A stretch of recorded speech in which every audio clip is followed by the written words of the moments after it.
when it comes to your finances, you think you've done it all. You've saved, you've researched, and you've invested all that you can. Now it's time to take those investments to the next level by using the brand behind every great investor, Yahoo Finance. As America's #1 finance destination, Yahoo Finance has everything you need, whether you're a seasoned trader or just dipping your toes into the market. Join the millions of investors who trust Yahoo Finance to guide them on their financial journey. For comprehensive financial news and analysis, visit yahoofinance.com, the #1 financial destination, yahoofinance.com. On today's Smart 7, election campaigns get into full swing, Ticketmaster faces breakup and much more. It's Friday, 24th of May, it's International Tiara Day, and happy birthday Priscilla Presley. The Smart 7. It's news, but not the news.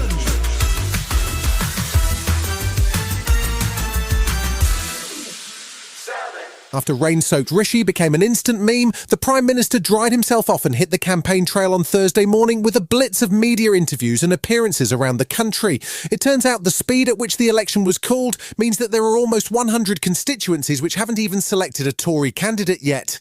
Labour leader Sir Keir Starmer was staying focused as he made his first campaign stop in the Labour target seat of Gillingham in Kent. This election is for you, because you now have the power, the chance to end the chaos, to turn the page and to rebuild Britain. The snap election has also had an impact on some of Rishi's signature legislation, with the smoking ban, no-fault evictions and a new football regulator all falling by the wayside. Rishi also admitted that it's unlikely that any flights for Rwanda will leave before the election, but he seemed much more interested in pushing his attack line on Labour and taxes. The only certainty you get with the Labour Party, when I talk about certainty, is that they will run out of your money and they will put your taxes up, as clear as night follows day.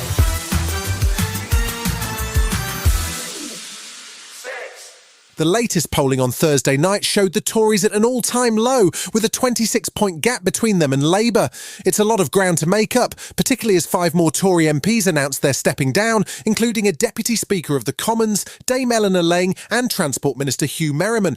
It doesn't seem to indicate a lot of Tory confidence, and Labour's National Campaign Coordinator Pat McFadden says he's puzzled that Rishi didn't wait to see if his economic plan was going to work. I think the timing is interesting. It shows weakness, and it shows a lack of faith in that case he was making that the plan is working. And it begs the question, if he doesn't believe his plan is working, then why should the British public? Thursday saw the Lib Dems officially launch their campaign with a focus on kicking out the Tories, as leader Sir Ed Davey called for a transformation of our broken politics.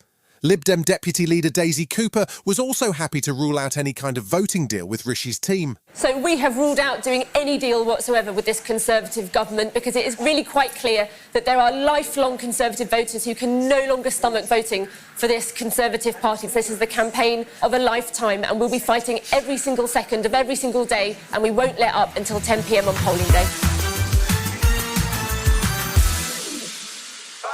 Former Post Office CEO Paula Venables was back in front of the Horizon inquiry on Thursday for her second day of testimony on the IT scandal. She was put under pressure over suggestions that she and the Post Office executive team had sought to protect the board from dirty laundry, and it was clear from emails presented that the main concern was managing the media. The focus of the afternoon's questioning was on a review of the Horizon issue that could have brought the whole scandal to light 10 years earlier, but it was killed off in July 2013. Venables was keen to deny that she had ended the review because of fear of legal cases, or because, in the words of one advisor, it would be front-page news. At no stage did I make the link between these 2 to 3 cases and being able to reach a view on the system and being able to complete the whole piece of work. I was not trying to close anything down. It's really important that I say that. Is there anything Taylor Swift can't do? The US government announced on Thursday that it is suing Ticketmaster and owner Live Nation over its monopolistic control over the live events industry in the US. There have been complaints for years from musicians and concert goers about prices and the control Ticketmaster is able to exert over artists, but it was the catastrophic ticket issue with Taylor Swift's Eras Tour that kicked the regulators into high gear. Live Nation has pushed back, saying it's not a monopoly and that, in fact, it has been pushing for reforms to help the industry. The Department of Justice held a press conference to announce the legal action jointly brought by 29 states against Live Nation Ticketmaster, and US Attorney General Merrick Garland says it's time to break it up. We are not here today because Live Nation Ticketmaster's conduct is inconvenient or frustrating. We are here because, as we allege, that conduct is anti-competitive and illegal. Still to come on today's Smart 7, F1 heads to Monaco and Axel Foley is back in Beverly Hills right after this. A lot can happen in the next 3 years. Like a chatbot may be your new best friend. But what won't change? Needing health insurance. United Healthcare Tri-Term Medical Plans are available for these changing times. Underwritten by Golden Rule Insurance Company, they offer budget-friendly, flexible coverage for people who are in between jobs or missed open enrollment. The plans last nearly 3 years in some states, with access to a nationwide network of doctors and hospitals. So for whatever tomorrow brings, United Healthcare Tri-Term Medical Plans may be for you. Learn more at uh1.com.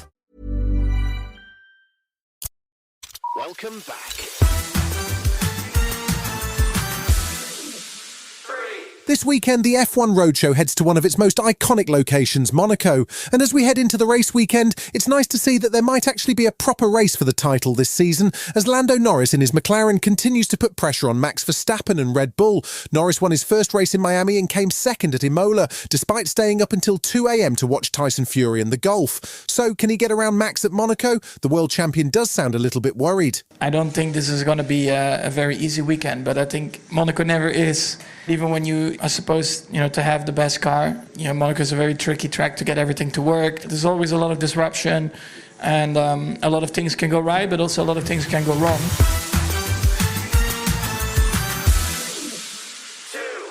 David Letterman has quietly been doing a chat show on Netflix for a while now. It's called My Next Guest Needs No Introduction, and it sees Letterman chatting at length to a single guest. He's spoken to people like Barack Obama, Billie Eilish, and Ukrainian President Zelensky. There are 2 new episodes on the way, one with basketball legend Charles Barkley, and the second with Hannah Montana herself, Miley Cyrus. She chats about her life in showbiz and her original audition for the role that made her famous. The episodes drop on June 12th. My biggest fear used to be getting fired. And now how good does that sound? Every time someone's like, oh, they might kick you. Maybe they don't want you to do this anymore. I'm like, thank God. They did shoot a pilot with another girl. And then they showed it to children. Focus group. And they weren't relating with her. The little brats. I love them for that.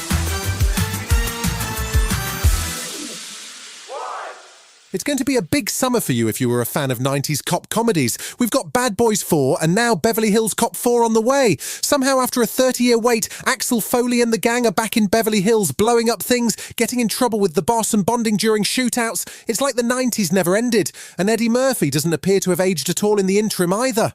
It drops on Netflix on July 3rd. I got a call from Billy. He's in trouble now. What do you want from me? I want you to be a cop again. You gotta do something. Axel, if you damage any city property... You're in a snowplow? Yeah, we're in a damn snowplow. What's the problem? A lot of blind spots in the snowplow. You've been listening to The Smart 7.